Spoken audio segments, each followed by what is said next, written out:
Go. Good morning, I'm Preston from Miller Trailer Sales, and I am a new camp enthusiast. One of the things I like about the new camp is the Alde system that very quietly heats your hot water and gives you heat. So there is something about this boiler that can be very hard to understand, and that is how the water system actually works in regard to the rest of the unit. So inside of here, if we pulled it apart, you would have a tank that has two chambers. The outer chamber is for water and the inner chamber is for glycol. The inner chamber heats up from heating elements that are in the glycol, and it can also heat from the propane, the injector, and the flame goes into the center of that tank. So when you heat your hot water, you're really heating by conduction from the inner tank. So I want to move on to the water system because I'm getting a lot of questions on why don't I have hot water. You winterized my camper last year and I took it out for the first time this year and I don't have hot water.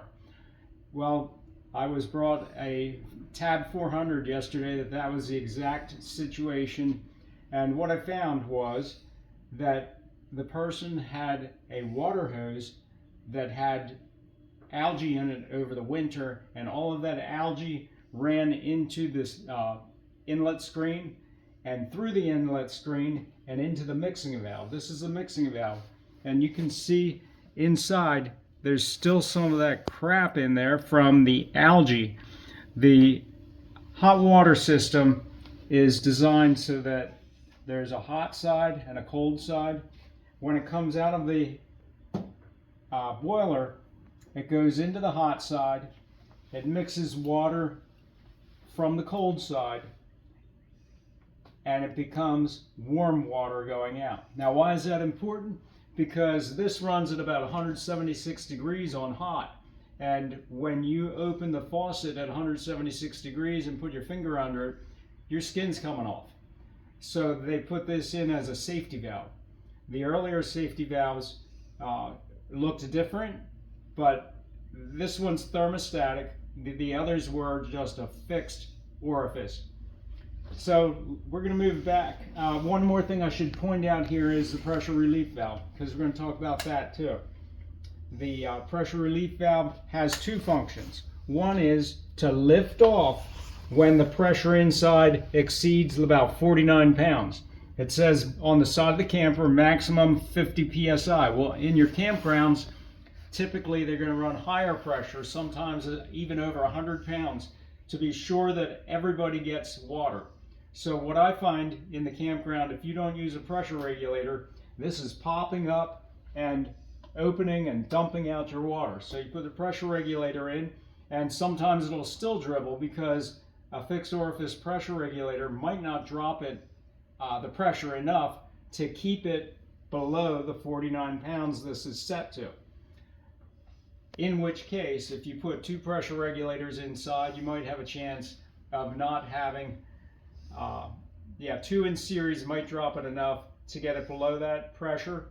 I even have had adjustable pressure regulators where you adjust them down to 45, you walk away, you come back, and things back up to 50. You adjust it again, you walk away, you come back, and it's back up. Well, obviously it was not a good quality regulator, and I threw all those away because they had dampening in the gauge with oil, and it all leaked out. So I like the fixed pressure regulators.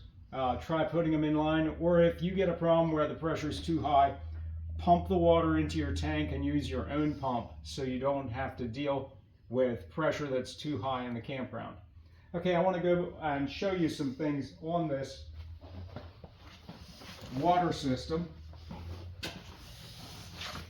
Okay, so when you are hooked to city water, there are a couple of things you can do to be sure that you don't get algae in your tank or in your water system. So if you're going right into the tank and filling the tank, it's not a big deal. You know, it's going to just wash in there and it'll be filtered out by the screen if it's small amounts.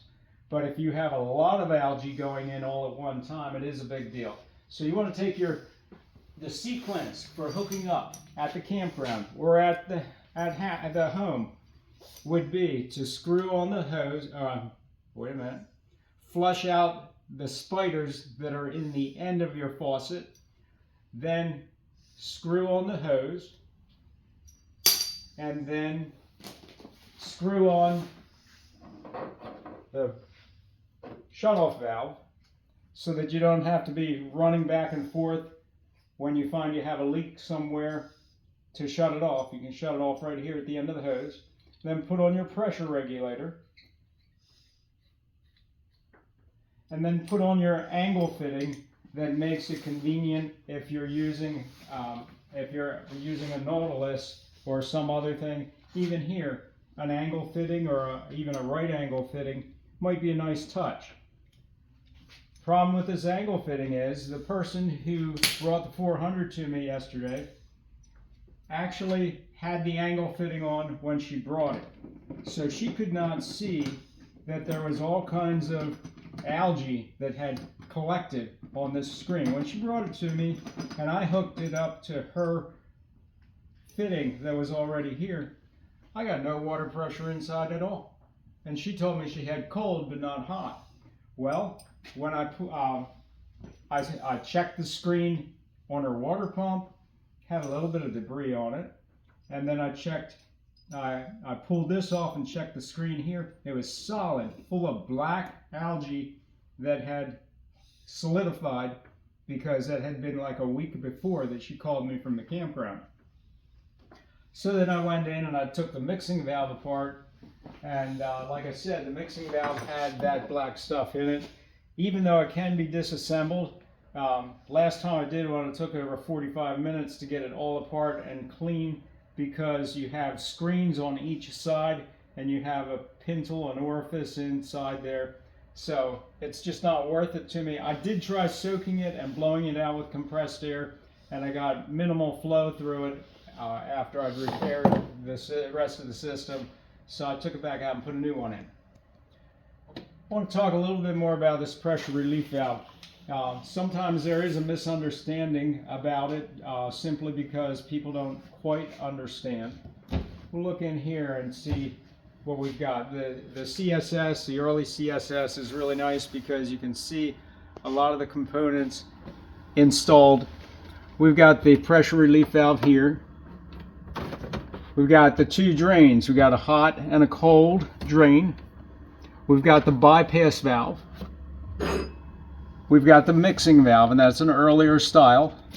Turn it counterclockwise to make it hotter, the plus, or clockwise to make it colder. And if it isn't hot enough, you can take the screw out and rotate even another turn or turn and a half. If you go too far, it'll come apart. So you can set your temperature that way.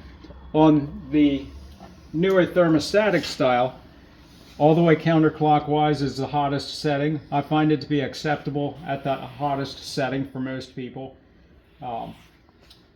This cap that is on it can actually be used to turn it until you round it out.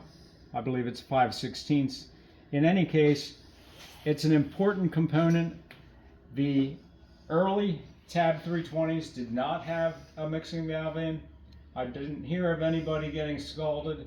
I have taken them out sometimes in an emergency when I couldn't get a valve and somebody wanted to go camping, and warned people, be careful not to turn on just the hot water. Turn on the cold, turn on the hot together, otherwise you'll scald yourself. So when you are in a situation where it's blowing off the pressure relief valve, you do need to either put one or two pressure regulators in line to drop that pressure to the 50 pounds. Again, reviewing what I told you, if you get that algae in the tank, or in worse, in the Aldi system, you can take this a hose like this, put it on your water hose, disconnect your Alde system at the check valve where the hot water comes out. Screw this onto the fitting that connects to the check valve.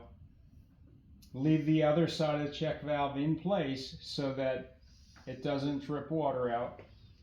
Hook up your water hose with water you know doesn't have algae in the hose, and flush that tank backwards. Open your pressure relief valves, both of them. If it's a 400, you're going to have two of them, one for the hot water maker, one for the Alde system boiler itself. Open your drains and put water to it and flush it for about 5 minutes. A white bucket is helpful to know how much algae, dirt, whatever is coming back out of the boiler. A white bucket's helpful when you go to the campground to open the faucet at the campground, see what they have in their lines. If it's all clear, put your hose on, and then put your valve on, put your pressure regulator on, put your adapter fitting on to make it easy on yourself, and flip on the water and know that you don't, did I forget a step? I didn't flush out my hose. You got to flush out your hose every time you go camping, just in case something got in the hose while it was setting there, or while it's set over the winter. Even if you blow out the hose, there's still a minimal amount in there that could cause you grief and get dirt in your water system from algae. That's all for now.